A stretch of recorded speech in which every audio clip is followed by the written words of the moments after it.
Nós vamos caminhar no estudo da palavra hoje. Deus colocou no meu coração este módulo como forma de desafiar você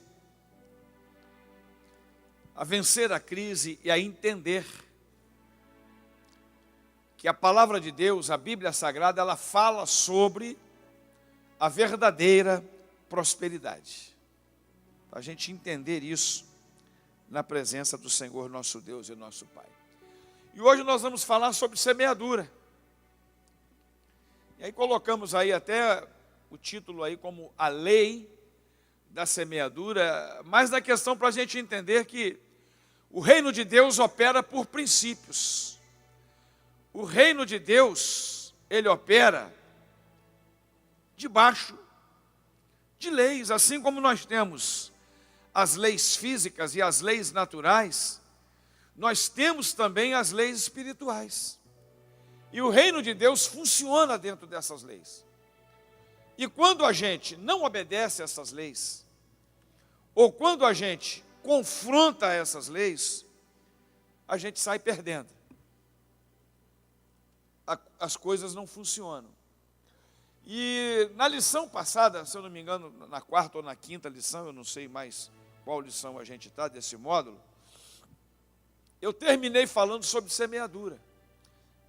E disse que nós iríamos explorar mais profundamente essa questão da semeadura na próxima lição. E esse é o momento de nós estarmos falando sobre isso aqui. Tá?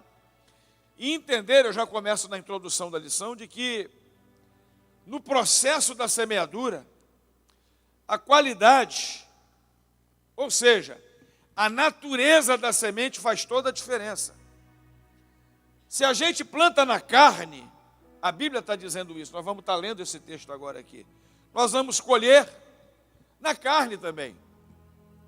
Nós vamos colher incertezas, nós vamos colher ilusões. Mas se a gente planta no Espírito, nós vamos colher também no Espírito. Isso é Bíblia. Nós vamos colher coisas eternas. Então leia para nós aí, pastor Ezequiel, Gálatas capítulo 6, versos 7, 8 e 9, sobre essa questão. Não vos enganeis, Deus não se deixa escarnecer, pois tudo que o homem semear, isso também ceifará. Porque quem semeia na carne, da carne ceifará a corrupção. Mas quem semeia no Espírito, do Espírito ceifará a vida eterna. E não nos cansemos de fazer o bem, porque a seu tempo ceifaremos, se não houvermos desfalecido. Não nos cansemos de semear o bem, mesmo recebendo o mal, mesmo sendo açoitados, afrontados, vamos semear o bem. Porque diz a Bíblia que no tempo devido de Deus, nós vamos receber essa colheita. Vamos receber essa colheita. Eu quero começar com isso e vamos terminar com isso. No final eu quero estar fazendo uma conclusão, aprofundando um pouco mais na questão da qualidade e da quantidade, qualidade e proporcionalidade da colheita. O que a gente colhe e o quanto a gente colhe. Mas a gente já começa essa lição, já começamos esse ensinamento aprendendo que não tem como a gente correr da colheita. A vida é uma questão de semeadura. O que eu estou vivendo hoje e o que você está vivendo hoje é o que nós semeamos ontem. E o que nós estamos plantando hoje é o que nós vamos colher amanhã. Tanto de bom quanto de ruim. Temos que compreender essas questões e entender isso aí. E aí eu quero, dentro desses princípios, dessa lei da semeadura, fazer uma caminhada, algumas reflexões. Na verdade, essa lição é uma lição de reflexão, até mesmo porque, queridos, o que eu estou falando aqui não é nada novo para vocês. Todo mundo aqui sabe da lei da semeadura. Não é só na área financeira, não. Tá? Semeadura aqui não é só financeiramente, não. Semeadura aqui está em todas as áreas da vida da gente, tá? É importante a gente dizer isso. A gente colhe aquilo que a gente planta em todos os níveis e em todas as áreas da vida da gente, inclusive financeiramente, tá? Mas eu quero trazer alguns pensamentos e algumas reflexões, na verdade, sobre essa questão da semeadura, para a gente poder reforçar esse princípio, reforçar essa lei. O objetivo meu nessa manhã é isso, é trazer para vocês alguns pensamentos, algumas ideias bíblicas, para a gente poder reforçar a compreensão que a gente já tem acerca da lei da semeadura. Então já começa nessa primeira reflexão. Vai aí. Abraão semeou o dízimo. Escreve dízimo, que é uma semeadura. No sacerdócio de Melquisedeque, o maior sacerdote humano, e os seus descendentes da tribo de Levi foram honrados com os privilégios sacerdotais. Faz uma leitura para nós de Hebreus 7, 1 e 2, para a gente fazer um comentário sobre esse pensamento. Porque este Melquisedeque, rei de Salém, sacerdote do Deus Altíssimo, que saiu ao encontro de Abraão, quando este regressava da matança dos reis, e o abençoou, a quem também Abraão separou o dízimo de tudo, sendo primeiramente por interpretação do seu nome, rei de justiça, e depois também rei de Salém, que é rei de paz. Glória a Deus. Interessante aqui, são duas coisas importantes que eu quero deixar bem clara para os irmãos. Alguém exigiu de Abraão que ele entregasse o dízimo? Não, se você estudar o contexto, não. Abraão sai para lutar contra 5 reis que haviam prendido seu sobrinho Ló. E esses reis pagãos estavam tocando terror na região de Sodoma, na região de Gomorra, naquela região do sul de Israel, aonde Ló estava, naquelas planícies ali, e eles saquearam aquela região, levaram Ló e a sua família, levaram os reis daquelas províncias dali, e a Bíblia diz que Abraão sai com seus homens, um pequeno exército,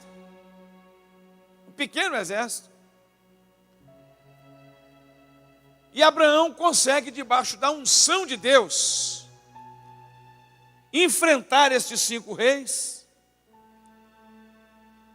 recupera não somente a Ló, seu sobrinho e a família de Ló, e os pertences de Ló, mas como também bota para correr os 5 reis, e Abraão leva segurança para aquela região da planície sul. E aí que aparece na Bíblia, nesse texto que o pastor Ezequiel leu, a primeira vez a história do dízimo. Deus não exigiu de Abraão que ele entregasse o dízimo, não tinha essa lei ainda, não tinha esse princípio ainda, mas Abraão ficou tão grato a Deus, ele ficou tão feliz com Deus, ele reconheceu tanto que fora Deus quem lhe dera aquela vitória, ele sabia que foi um milagre, ele reconheceu que foi algo sobrenatural da parte de Deus. Isso é muito importante, por isso que quando a gente está ofertando, chamando você para sair daqui e vir aqui na frente, é esse reconhecimento. Ele ficou tão grato a Deus, tão reconhecido a Deus, que ele adorou a Deus. Ele queria adorar a Deus, é aquela história do salmista.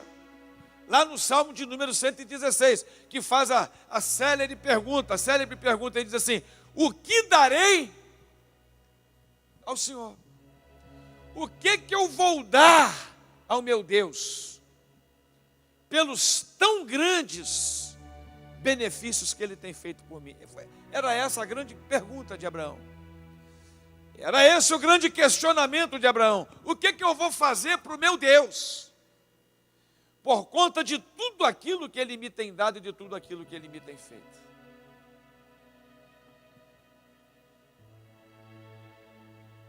Então é uma questão de retribuição a Deus. Aí o que Abraão faz? Ele vai atrás de quem? Do sacerdote. Como é que se chamava o sacerdote? Melquisedeque. Melquisedeque. E ele entrega, a Bíblia diz, o dízimo de tudo quanto ele possuía. Deus não pediu, Deus não mandou, mas Deus ficou extremamente alegre. Deus ficou extremamente feliz. Esse mesmo Abraão, que é capaz de se despojar dos bens, de se despojar das riquezas, aqui entrega 10%. Dízimo, 10%, a 10ª parte daquilo que ele possuía. Aí depois, Deus, olha como é que Deus aumenta depois o nível de exigência com Abraão. Você entregou 10, Deus se agradou tanto. Aí Deus falou: vou ver se você entrega tudo agora. Sobe no Monte Moriá e me entrega o teu filho. A expressão da Bíblia é assim: o teu filho, o teu único filho, aquele a quem tu amas. Amém, queridos? Então, na verdade, o princípio que eu quero que a gente entenda aqui, que vocês entendam aqui, o que é princípio de Deus? O princípio aqui é o princípio da adoração. Lembra que eu preguei aqui na ceia passada? Que eu preguei aqui o princípio da generosidade? Lembra que eu falei aqui da liberalidade, da espontaneidade? É isso aqui. Deus não pediu, Deus não exigiu, não tinha nada escrito, ninguém nunca tinha feito isso. E Abraão vai e resolve fazer. E Deus depois testa os limites dele e fala: agora me dá tudo, me dá o melhor, me dá teu filho. E ele foi capaz de oferecer, só não ofereceu porque Deus responde para ele: agora eu sei que tu me amas mais do que a ele. Agora eu sei que tu me amas mais do que qualquer coisa na face desta terra. Então, você passou do teste. E aí, daí para frente, Deus estabeleceu na lei o dízimo. Mas ele nasceu dessa forma, ele nasceu de maneira espontânea. Nasceu como forma de semeadura. Esse é o ponto. E veio a colheita, por quê? Porque depois dos filhos de Abraão, coisa interessante, dos filhos de Abraão surgem os levitas, os sacerdotes. Aí tem um texto da Bíblia que diz assim: segundo a ordem de Melquisedeque.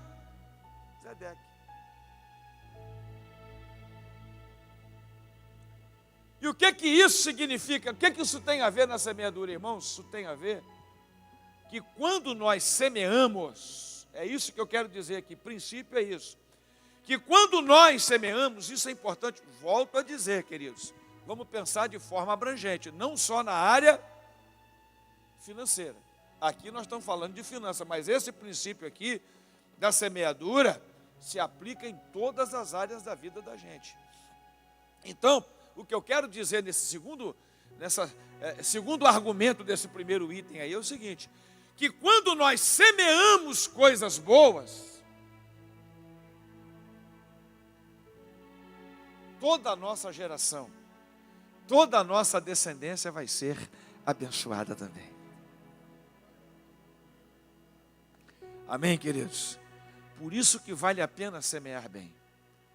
Por isso que vale a pena semear sementes positivas, sementes boas, sementes que edificam, porque nós não estamos semeando só para nós, nós não estamos trabalhando só para nós. Tudo que eu fizer aqui vai falar na vida dos meus netos e dos meus bisnetos, se Jesus não voltar até lá. E você também. Amém, queridos? Agora, o contrário também é verdade. Todo mal que a gente fizer, infelizmente é verdade. Toda semente ruim que a gente disseminar, a nossa descendência vai pagar o pato também, infelizmente. Então é bom a gente ter essas verdades, a gente compreender bem, e a gente até pensar muito bem antes da gente fazer as coisas. Antes de tomarmos atitudes e decisões e fazermos escolhas. Porque quando a gente fala de semeadura, nós estamos falando disso também. Então é muito bom a gente pensar antes o que vai fazer, porque isso não diz respeito só a gente. Lembra que eu preguei aqui? Foi o quê? Domingo passado? Foi domingo passado já, né? Preguei aqui sobre Jonas. Não foi isso? Um cara sozinho estava afundando o navio. A atitude errada de um cara só estava afundando o navio. Um navio inteiro. Navio cargueiro, navio de passageiro, com quase 300 pessoas dentro daquele navio. Então, aquilo que a gente faz é muito importante. Diz respeito a quem está com a gente e a nossa descendência. É isso que eu quero que você entenda. Pois não, Paulo?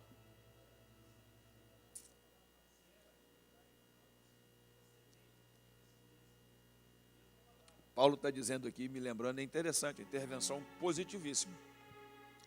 Que a semente, em hebraico, zera, ela tanto serve para semente, ela tanto descreve semente, como também descendentes.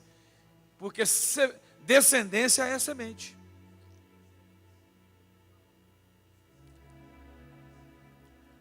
A sua descendência. Nunca viu o justo, e nem a sua zera. Já ele diz lá no Salmo 37, verso 5. Eu hoje sou velho, mas já fui jovem, moço. E nunca vi o justo e nem a sua zera, sua descendência, sua semente, mendigar o pão. Isso é muito importante. A justiça é uma semente, semente de justiça. Então vamos lá. Judá, isso é importante, não sabia. Vamos explicar isso aqui. Mas ao interceder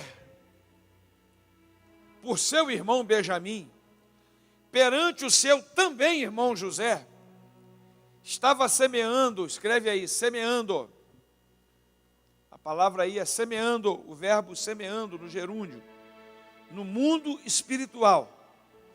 Para milhares de anos mais tarde, Jesus ser considerado o leão da tribo de Judá.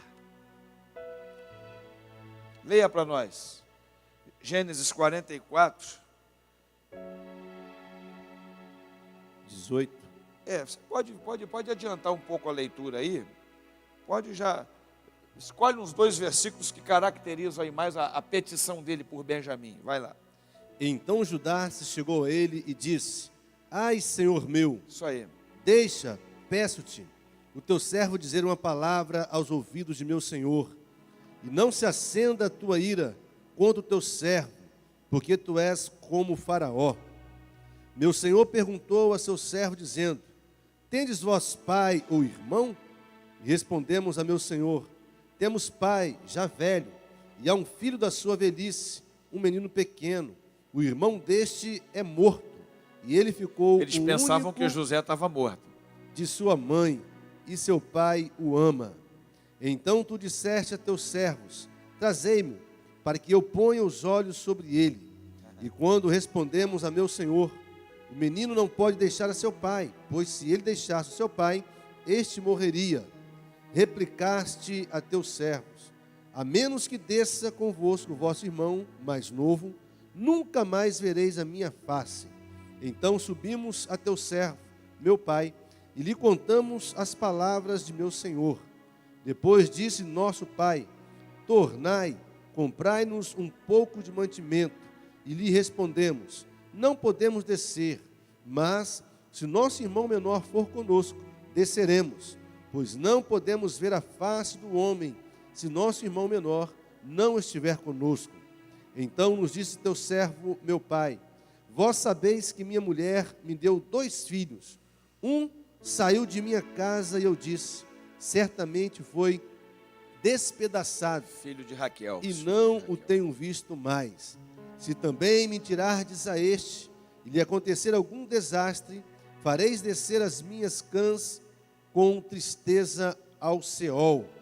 Agora, pois, se eu for ter com teu servo, meu pai, e o menino não estiver conosco, como a sua alma está ligada com a alma dele, acontecerá que, vendo ele que o menino ali não está, morrerá. E teus servos farão descer as cãs de teu servo, nosso pai, com tristeza ao Seol. Porque teu servo se deu como fiador pelo menino para com meu pai, dizendo: se eu te não trouxer de volta, serei culpado para com meu pai para sempre. Agora, pois, fique teu servo em lugar do menino, como escravo de meu senhor, e que suba o menino com seus irmãos. Porque como subirei eu a meu pai, se o menino não for comigo? Para que não veja eu o mal que sobrevirá a meu pai. 44 até o 34. Tá bom aí. Essa é a segunda vez que José dá uma prensa nos seus irmãos, sem que eles saibam que ele é José. Nós conhecemos a história. E agora José quer que deixe Benjamim. Vocês voltam e deixa Benjamim. Por quê? Da primeira vez José falou: vamos prender um de vocês aqui, e vocês só retornem aqui com o irmão mais novo de vocês. Que José queria conhecer Benjamim. Na segunda vez eles voltam, com muito custo conseguem convencer Jacó para liberar Benjamim, porque era o caçula. E aí o que José faz? Manda botar o dinheiro no saco de Benjamim. Falou: eu quero pegar eles no ponto fraco. Aí quando eles vão embora, corre atrás deles e fala que ele me roubou, mas já estava tudo armado. Aí voltam eles agora, e José falou: ele vai ficar preso aqui. O dinheiro foi achado no saco dele, ele vai ficar preso aqui. Aí entra Judá em cena. Não, senhor meu. E eles não sabem que estão falando com José. Você não sabe o trabalho que deu para convencer o nosso pai. Nosso pai está velho. E José querendo saber de detalhes, né, do que estava se passando, mas ao mesmo tempo dando uma prensa nos seus irmãos. Se a gente voltar e der a notícia para o meu pai, ele vai morrer. O nosso irmão, que era o mais novo, está morto. E eles falando com José, com o próprio. Eles que tinham armado contra José, todos pensavam que estava morto. É aquela história, né? Uma mentira, quando é falada várias vezes, se torna uma verdade, porque eles voltaram, eles venderam José e falaram para o pai que o menino tinha morrido. E eles mesmos sabiam que tinham vendido, mas falavam que estava morto. Tentavam acreditar na própria mentira deles. Então, Judá foi um cara todo errado. Nós pregamos aqui no ano passado uns vacilos que ele deu, né, com Tamar, com a própria nora, como ele foi violento também numa outra ocasião, de matar uma vila quase inteira. Então Judá era um cara sanguíneo mesmo, impulsivo e hemorrágico. Mas esse episódio aqui, desse contexto que o pastor Ezequiel leu aqui, de Gênesis 44, quando ele intercede pelo irmão dele, Benjamim, ele semeou na vida dele uma coisa tremenda, porque ele se transforma no intercessor. Então, ele pede: não faça isso, não faça isso. Quando ele faz toda a súplica, todo o rogo, toda a clemência que ele pede por Benjamim, ele falou assim: libera ele e deixa eu ficar no lugar dele. Eu fico no lugar dele. Aquilo quebrou o coração de José. José já estava quebrado. Na verdade, aquilo tudo fazia parte de uma montagem que José estava fazendo. E aí naquela hora José não aguenta e se dá a revelar aos seus irmãos. E se revela aos seus irmãos. Mas por conta desse fato, isso demonstrou o que, irmãos? Judá é um cara todo errado, era um cara todo complicado, mas isso demonstrou para Deus, essa atitude dele demonstrou: esse cara está mudado. Amém, queridos? Isso é que é importante a gente dizer. Esse cara está transformado, está arrependido, o coração dele é outro. Ele fez um monte de besteira lá atrás, cometeu um monte de erro, mas hoje ele é um novo Judá. Assim como Jacó lá atrás era Jacó, e depois foi transformado em Israel. É Deus mostrando para nós que na vida a gente pode mudar. É Deus mostrando para nós que na vida a gente pode passar por transformações. E Deus se agrada disso, queridos. Deus se alegra disso, se alegra com isso. Então, o que acontece? A partir daí, o novo Judá foi aprovado por Deus, e através da linhagem dele, nós podemos ver isso depois na genealogia de Jesus, na linhagem dele, Jesus nasce, da linhagem dele. Jesus poderia ter nascido da linhagem de qualquer um dos outros 12, mas ele nasce em Belém de Judá. Tinha que nascer em Belém de Judá, a profecia foi essa. E por isso que Jesus é chamado do leão da tribo de Judá. Inclusive especifica a tribo, é o leão de Judá, é o leão da tribo de Judá. Por quê? Porque Jesus uniu aquele temperamento violento de Judá, vamos dizer assim, aquele temperamento de tomar atitude de Judá, com aquela mudança e com aquela transformação que ele teve na vida também. É o valente. Jesus se agradava dessa valentia de Judá, é o valente de Judá, é o leão de Judá. Tudo por quê? Porque ele teve uma semeadura, porque ele semeou. Então ele semeou, olha a descendência dele, o nome dele é lembrado até hoje para toda a posteridade. É uma das tribos, junto com a tribo de Levi, que a gente fala muito dos levitas, por isso que eu coloquei essas duas tribos, né, os levitas aí com Melquisedeque, da ordem de Melquisedeque, segundo a ordem de Melquisedeque, e Judá. Jesus se comparando com essas duas tribos, porque Jesus é o sacerdote dos sacerdotes, ele é o levita dos levitas, e ao mesmo tempo ele é o leão da tribo de Judá. Como é que pode ser isso, pastor? É assim mesmo, é a natureza de Jesus, faz parte do caráter dele. Lá em Isaías 9, e verso 6, não está escrito? E ele será chamado, o seu nome será chamado, ele será chamado, como é que é?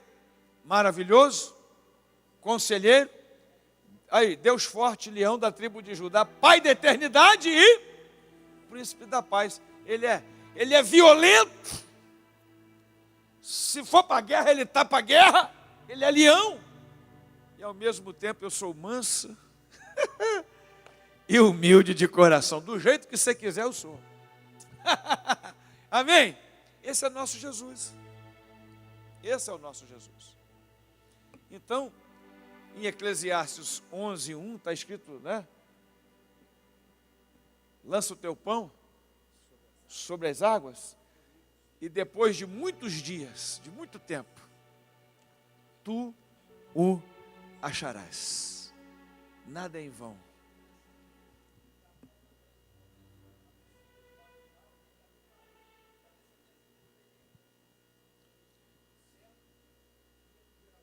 Na bênção de Jacó ajudar, Jacó confirmou isso para ele, que a gente está falando aqui.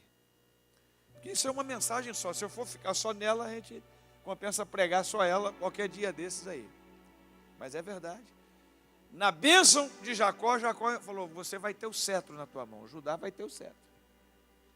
Não é mesmo? Então é tremendo isso. Bom, queridos, eu quero que você entenda que vale a pena semear bem. Porque não é só você não está abençoando só você não, você está abençoando a tua semente inteira. É isso que eu quero que você entenda aqui, sua descendência inteirinha. 3. Todo plantio exige esforço. E o resultado não aparece, escreve aí, de imediato. Escreve a palavra imediato. Todo plantio exige esforço. E o resultado não aparece de imediato. Por isso que eu coloquei aí. É preciso muita o quê? Persistência. Mais o quê? E mais o quê? Perseverança. Não precisa de ler, pastor, que a gente vai citando para ganhar tempo. Mas Salmo 126, versos 5 e 6. Não é? Está escrito lá que aquele que vai pelo caminho, olha o que é a semeadura, aquele que vai pelo caminho chorando, outras traduções gemendo, mas vai levando a boa semente. Aí no verso 6 está dizendo, voltará sem dúvida, vai colher, trazendo consigo os seus molhos, ou os seus feixes, a sua colheita. Mas o salmista está dizendo da natureza, como é que é a semeadura. Plantar é fácil, irmãos. Semear é fácil. Esperar é fácil. Ter paciência é fácil.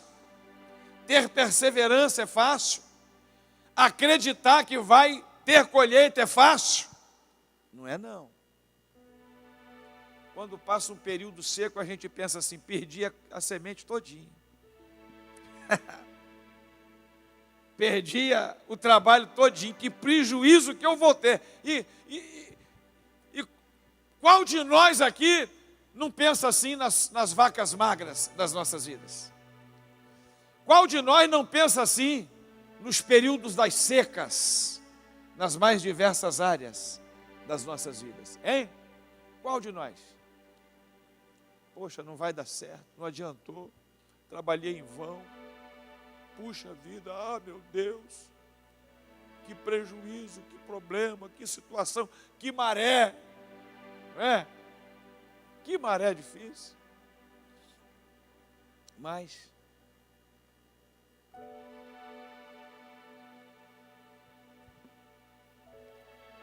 o texto diz para nós que vale a pena, porque nós vamos colher.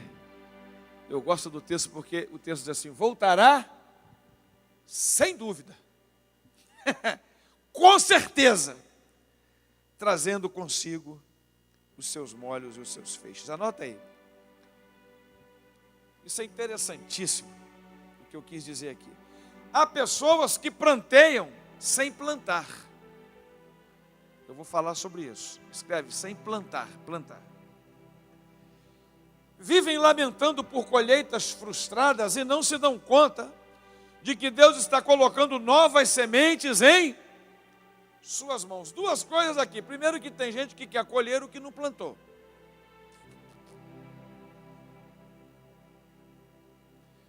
Tem gente que quer reivindicar de Deus, e Deus até por sua misericórdia nos dá.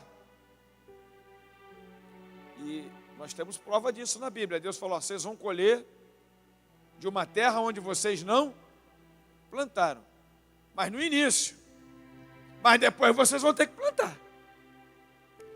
A hora que vocês escolherem, separem as sementes. Não comam as sementes, porque aí é o segundo problema. Tem gente que vive reclamando, cobrando e até exigindo de Deus aquilo que ele não tem direito, aquilo que não plantou. E tem outros que quando Deus dá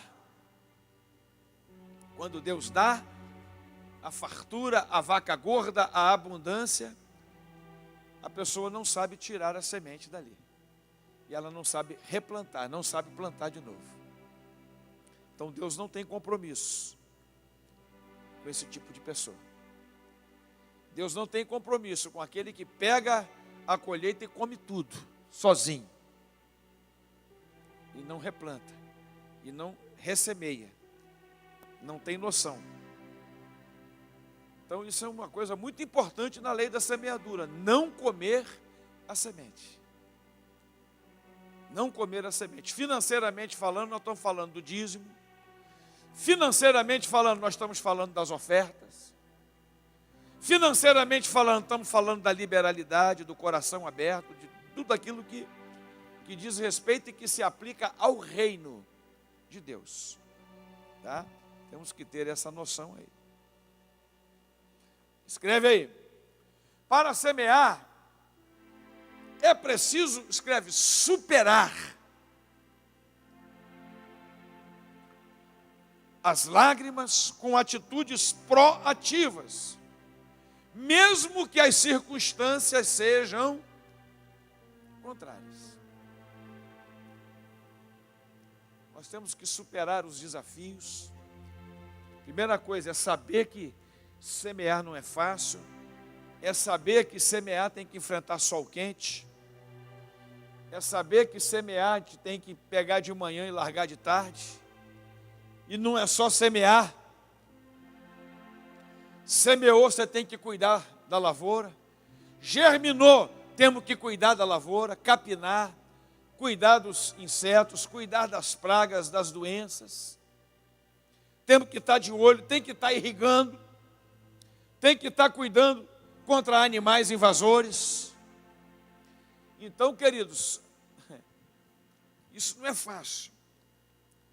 Por isso que eu coloco aqui, atitudes proativas é aquilo que a gente faz para que a colheita possa acontecer. São as iniciativas que nós tomamos e as práticas que a gente tem que tomar para que a colheita possa acontecer. Tá? E fiz questão de colocar essa frase, mesmo no meio da crise. Mesmo que as circunstâncias sejam contrárias. Fala, Serginho. Ih, rapaz. Aí você me complicou mais ainda agora. Aí você apertou mais ainda. Pior do que semear é semear na vida daquele que fez mal para a gente, disse Serginho. Aí estreitou mais ainda, pô. Eu estava pegando leve, você está querendo pancada, então nós vamos mudar o... Serginho quer porrete.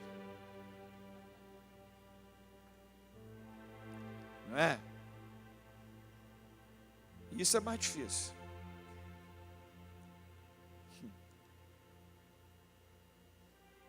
Amai os vossos inimigos e orai por aqueles que vos perseguem. Acho que não tem semeadura maior do que amar quem fala mal da gente, Serginho. Essa é a maior semeadura. Ao invés de falar, mata Jesus, salva, liberta Jesus. É fácil isso? É fácil para você? Se for, vou te dar o microfone aqui agora, você vem para cá para frente. Porque para mim não é não. Salva Jesus, liberta, abençoa ele, abençoa ela, perdoa-lhes, porque eles não sabem. Não é?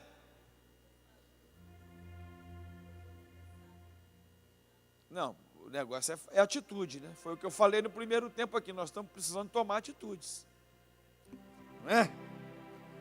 Amém. Ainda bem que a palavra está, vocês estão ruminando a palavra. Isso é sinal que vocês estão pegando a palavra, então a mente está assim, está rodando a 1000 por hora. Isso é bacana. Isso aí. Sinal que a palavra está penetrando aí. Anota aí. O trabalho de preparar a terra não pode ser realizado apenas, escreve aí, na força do nosso braço.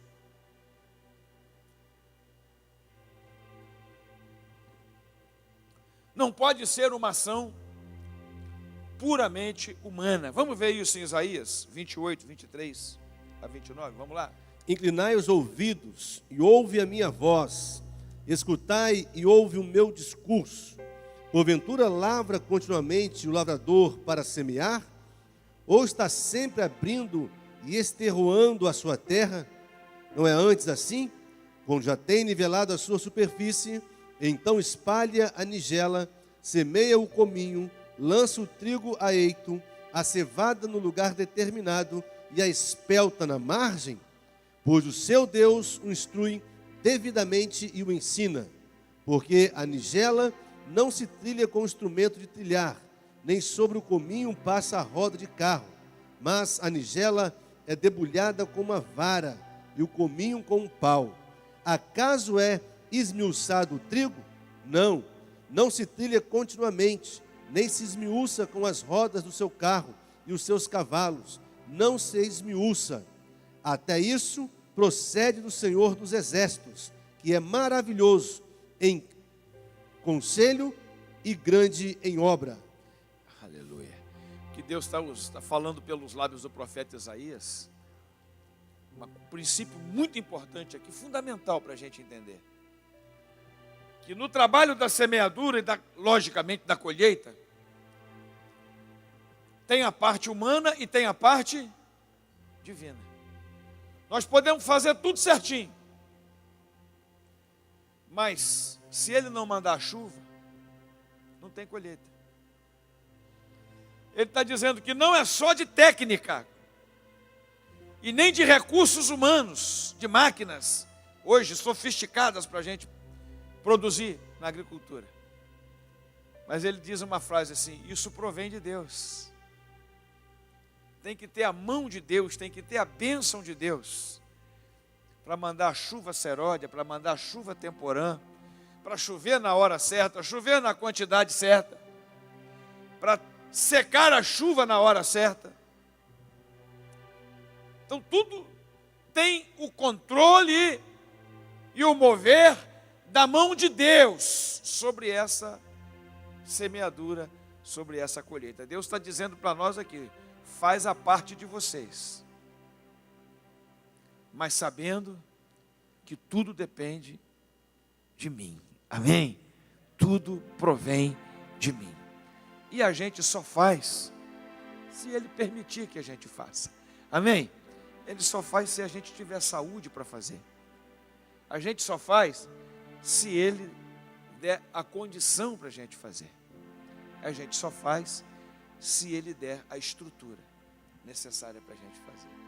Tudo provém dEle. Amém? Anota aí uma coisa interessante, que haverá solos que aos nossos olhos parecerá loucura investir numa semeadura. Mas se Deus ordenou, devemos, escreve, obedecer a sua voz. Mas, Senhor, esse solo aqui não vai produzir. Esse negócio aqui não vai dar certo. Se Deus mandou, irmãos, Eclesiastes 12, 2. 11, 2. Perdão, 11. Lê o 1 e o 2 de uma vez. Lança o teu pão sobre as águas, porque depois de muitos dias o acharás. Reparte com 7 e ainda até com 8, porque não sabes que mal haverá sobre a terra. 3. Estando as nuvens cheias de chuva, derramam-na sobre a terra, caindo a árvore para o sul ou para o norte, no lugar em que a árvore cair, ali ficará. 4. Quem observa o vento não semeará, e o que atenta para as nuvens não cegará.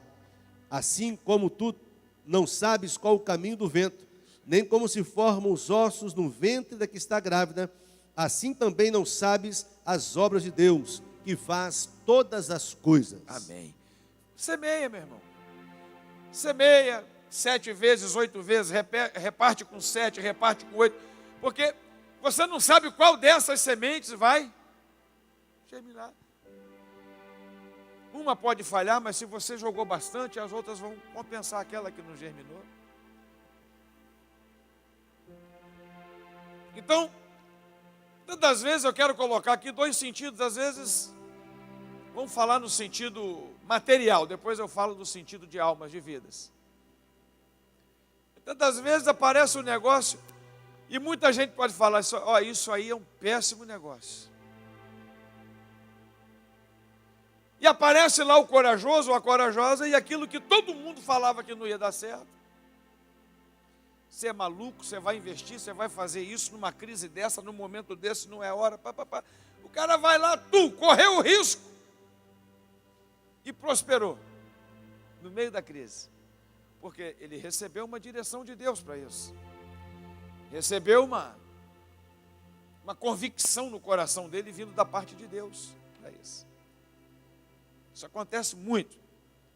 Principalmente a pessoa que tem a veia empreendedora, quem tem aquele tino para negócio, que descobre no meio da crise, quando está todo mundo reclamando, está todo mundo vendendo, ele fala, eu compro. A empresa quebrou, está falida, eu vou comprar essa empresa. Ele vai lá e de repente ele comprou barato, recuperou e vai vender caro depois. Isso acontece. E aí quando a gente traz isso para o sentido de vidas, sentido espiritual, evangelístico aqui agora, de paternidade, inclusive é bom a gente vai linkando aqui, e esquece aquele caso, esquece aquela pessoa, aquilo não tem jeito não, e às vezes até eu como pastor falo mesmo, não nego não, ali não tem jeito não. E humanamente falando, não tem jeito mesmo não. Mas, não está na Bíblia, mas não é o ditado o ditado popular diz assim, de onde menos se espera que sai. Na Bíblia tem, Deus confunde as coisas que são com aquelas que não são. E aí? Deus é Deus, Ele é Senhor. E aí ele pode pegar uma situação de total improbabilidade e surpreende a gente. Um bom exemplo disso que eu gosto de citar são os 12 apóstolos de Jesus. Se aqueles 12 apóstolos passassem por um teste hoje, psicológico, por uma entrevista, todos eles ficariam reprovados para andar com Jesus. Todos eles. Mas Jesus viu neles potencial. Jesus vê o que a gente não vê, pô. Começa com Pedro, né? Que era vacilão pra caramba. Pedro não sustentava em pé o que falava sentado. Pedro era inconstante. E o nome de Pedro, nem Pedro era Simão. Simão quer dizer cana. Jesus falou isso. Que a moinha, que o vento joga para lá, é como a moinha, que o vento joga para lá, joga para cá. Pedrão era daquele. Se você falasse, se ele estivesse no meio de muita gente incendiada pelo poder, ele virava aquele melhor crente. Mas se ele estivesse também num ambiente de treva, ele era a pior treva possível. Vacilão. Não, eu estou pronto para morrer contigo. Pedro, você vai me negar 3 vezes antes do galo cantar. Você não é isso que você está pensando ainda não. Mas quando você se converter, Pedro não passaria. Tiago e João.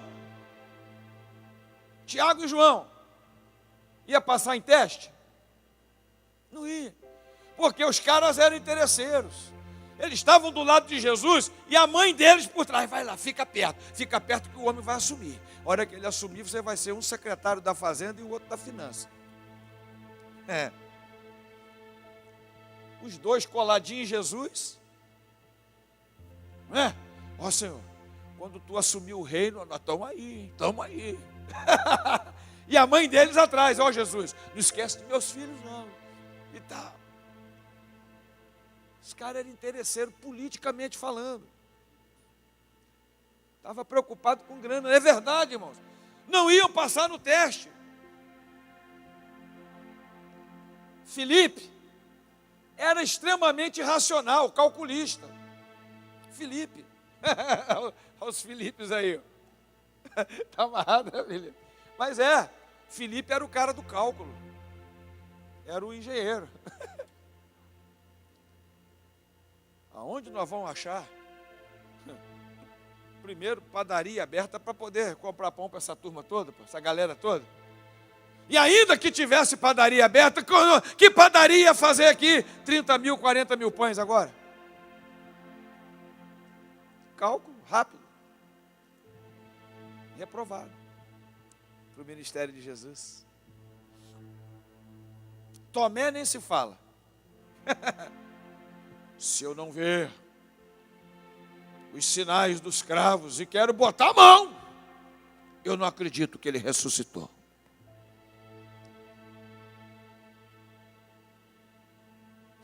Judas, então, os Iscariotes, nem se fala. O cara é um traíra danado. Não é? Então, o perfil daqueles homens, irmãos, era esse perfil. Mateus era ladrão. Porque Mateus era fiscal de renda. E metia a mão na grana mesmo. Pegava a bola, propina. Então os caras que Jesus pega para ele, não passariam, vamos dizer, num teste psicológico espiritual. Todos eles ficariam reprovados, mas Jesus pegou essa tralhada toda. Pegou essa turma toda, os menos prováveis, para torná-los prováveis. Amém? Fala para quem está do seu lado assim, fala, é por isso que você tem jeito.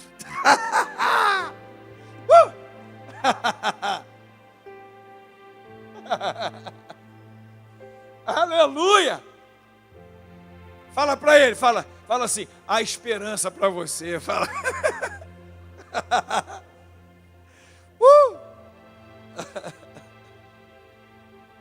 Amém, queridos?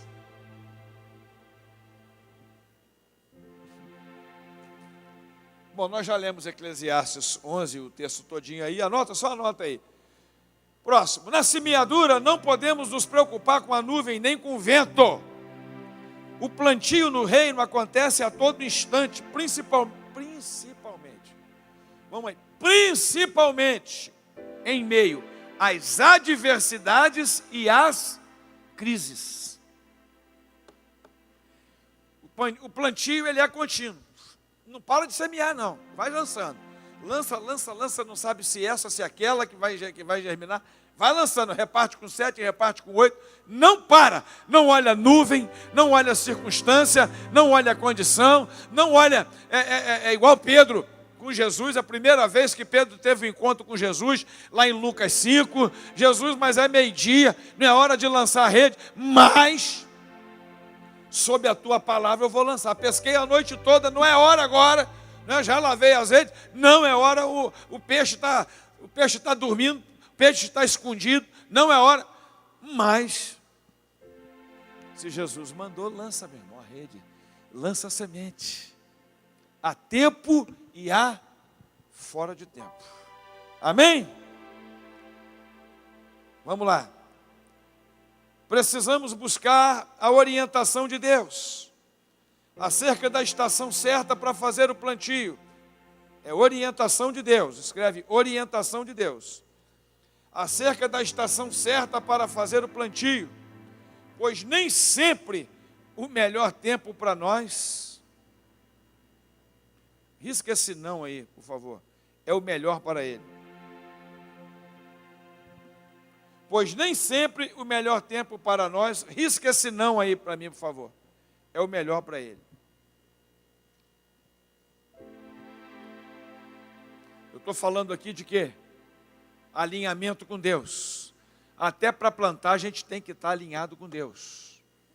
Intimidade com Deus, comunhão com Deus, sensibilidade em Deus, para que nós possamos fazer no tempo de Deus, do jeito de Deus. Próximo está dizendo, devemos sempre semear, isso é bacana, escreve, com propósitos. Semear com propósitos definidos e estabelecidos por Deus. Propósitos de Deus, semeia. Eu quero semear porque eu quero ficar rico. Nós temos falado muito isso aqui, viu, irmãos? Você quer ficar rico para quê? Se você quiser ficar rico para manter a obra de Deus, bacana, se for verdade. E como é que nós vamos saber que é verdade? Só Deus sabe. Porque Ele conhece. Eu sei que tu me sondas. Ele que conhece, Ele é que sabe, Ele é que pesa os nossos espíritos. É pecado querer ficar rico, pastor? De jeito nenhum. Depende. Você quer ficar rico para quê? Para você esnobar, para você curtir tua vida regaladamente. Então depende. Aí Deus está fora agora. Não, eu quero ficar rico porque eu quero ser uma agência, missionária. Eu quero ser uma agência sustentadora do reino de Deus. É isso que eu estou falando aqui o tempo todo para vocês. Esse é o segredo da prosperidade. Agora, Deus sabe se isso é verdade dentro de nós, ou se é mentira. Amém, queridos?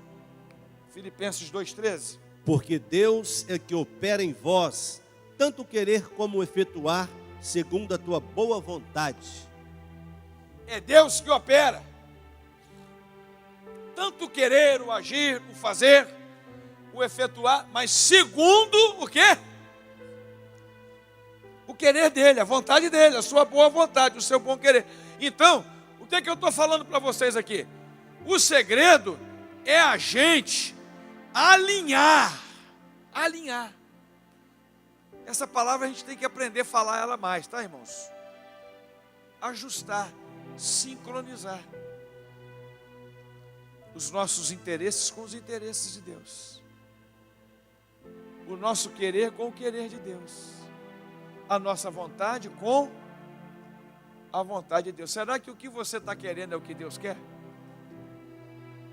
Amém? Será que o que eu quero é o que Deus quer também? Nós estamos alinhados ou estamos desalinhados? Por isso que eu coloquei a palavra propósitos aí. Entenderam? Penúltimo. O Senhor é quem gera. Tá a palavra gera aí na sua? Tá? O Senhor é quem gera em nossos corações a semente, bem como nos dá a bênção da colheita abundante. O que eu quero dizer aqui? Nós vamos ler alguns textos, 3 textos para fechar aqui agora, tá? E o que eu quero dizer para você, fechando aqui, presta atenção aqui para mim, olha para cá, olha para cá. Toda semeadura, olha bem, só funciona, olha bem, só funciona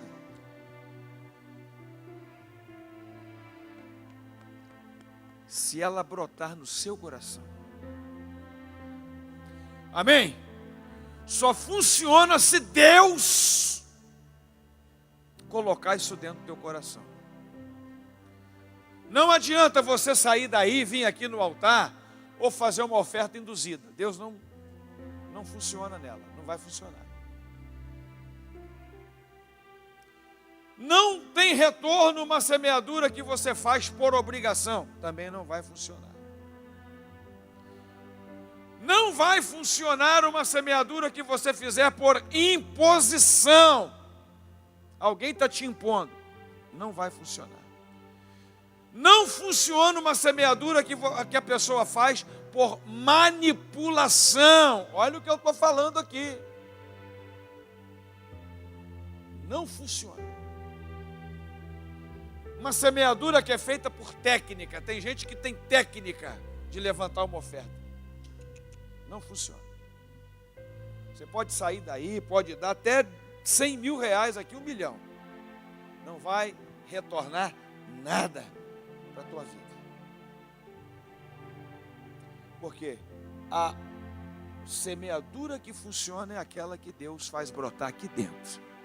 Irmãos, e quando Deus coloca dentro do coração, meu irmão, acabou. Acabou.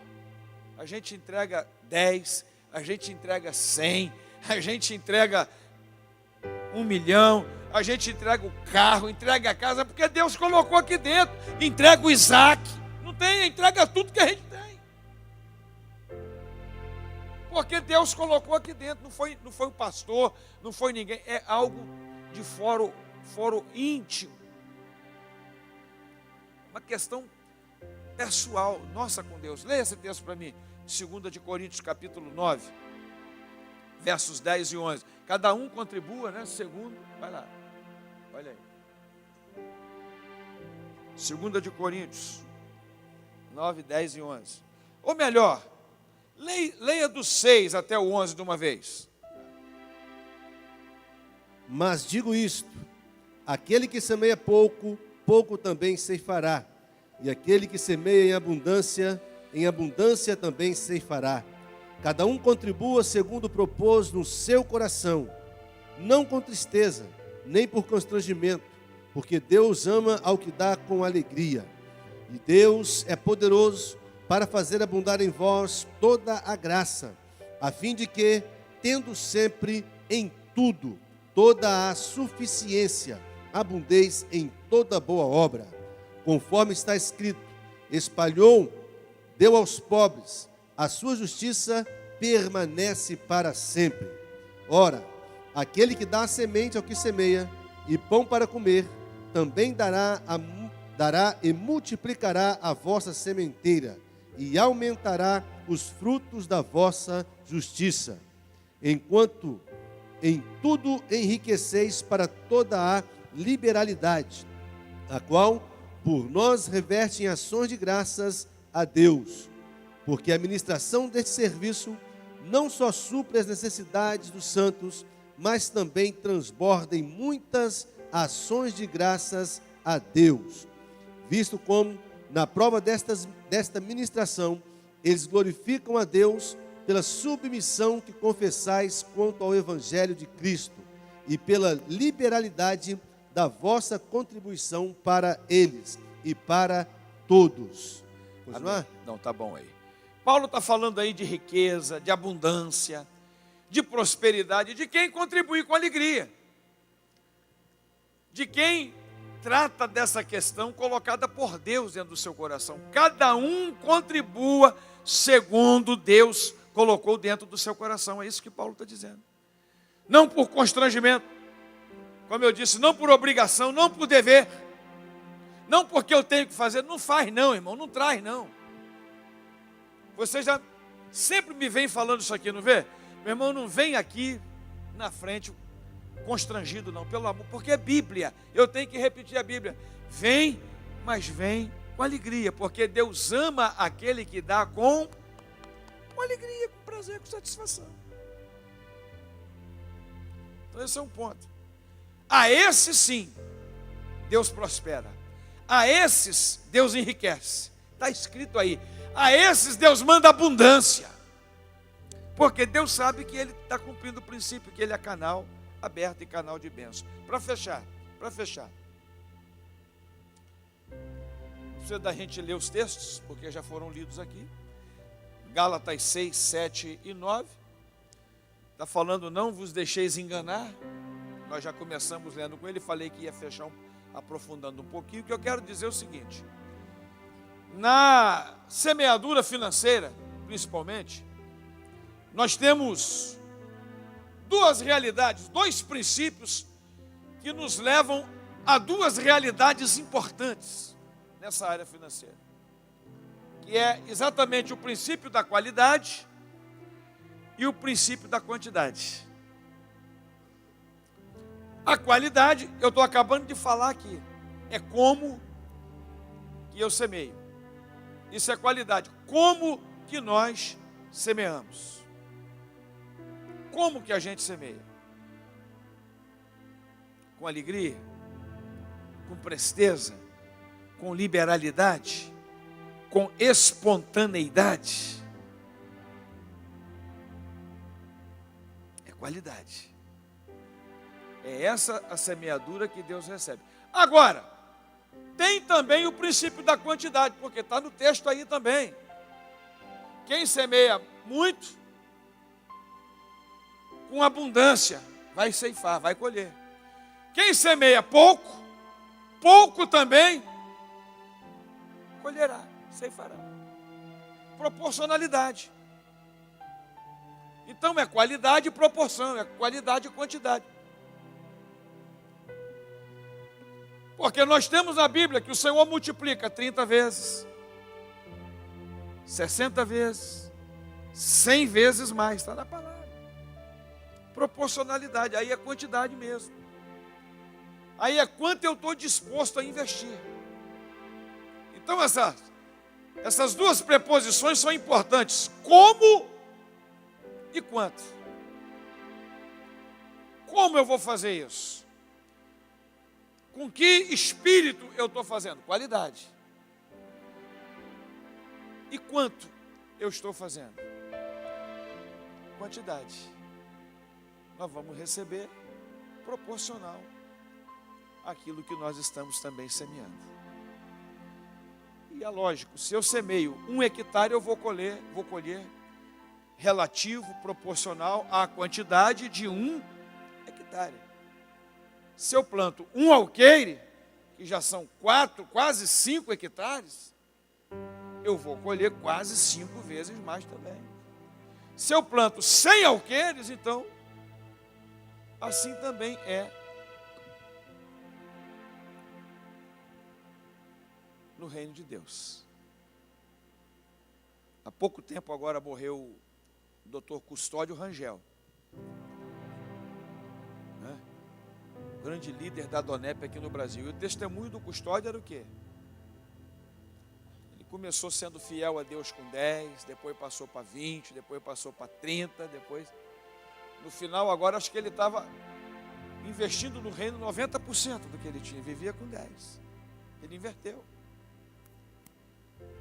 Então é quanto eu estou disposto a semear? É essa a questão. Vamos ficar em pé na presença do Senhor. Isso é semeadura. O reino de Deus é bacana por causa disso. Amém? Estenda as suas mãos aqui, levanta as suas mãos. Vamos. Levanta as suas mãos o mais alto que você puder. Pai, eu quero abençoar as mãos dos teus filhos de acordo com essa palavra que nós ministramos nessa manhã. Nós falamos sobre semeadura, Pai. E eu quero trazer a unção do bom semeador sobre as vidas dos teus filhos aqui. Que o Senhor abra os céus em favor dos teus filhos. Que o Senhor traga revelações particulares, revelações pessoais. Eu trouxe aqui uma palavra logos, uma palavra geral para os teus filhos, Pai. Mas Tu és poderoso para trazer uma palavra rema a cada um deles aqui, ó Deus. Shanai de Kolda, Rep Antuste Kef Antaracala Facérdia. Aleluia. Senhor, Tu és poderoso para tratar particularmente, ó Deus, individualmente, segundo a fé de cada um aqui nesta manhã. Tu és poderoso, ó Deus, para tocar nos corações, porque eu ensinei para os Teus filhos que a semeadura tem que ser de acordo com aquilo que o Senhor toca os nossos corações, de acordo com aquilo que o Senhor fala aos nossos corações. Por isso, ó Deus, eu entrego essas mãos, cada uma destas mãos que estão erguidas aqui agora, prospera, Senhor, essas mãos, que elas sejam canais, que elas sejam canos desentupidos, que elas, meu Deus, sejam canais de fluxo, ó Pai, de bênçãos para a Tua obra, para o Teu sustento, meu Deus, para a Tua igreja, para o Teu reino, na face desta terra, oh, aleluia, oh Deus, e que acima de tudo, por causa de serem generosas, por causa de serem mãos espontâneas, por causa de serem mãos abertas, oh Deus, que haja prosperidade no meio da crise, no meio da adversidade, no meio do problema, no meio da reclamação, no meio, ó Deus querido, do caos, que o Senhor traga as vitórias, as oportunidades melhores, as bênçãos melhores, as fatias melhores, oh, o melhor dessa terra, diz a Tua palavra em Isaías 1,19, Senhor, que se nós quisermos e Te ouvirmos, nós vamos comer do melhor desta terra. Sharai de Kofassou, Kotofanarabassurikai. Por isso eu abençoo estas mãos, que saiam daqui hoje mãos e vidas semeadoras, em nome de Jesus. Aplauda o nome do Rei dos Reis e do Senhor dos Senhores.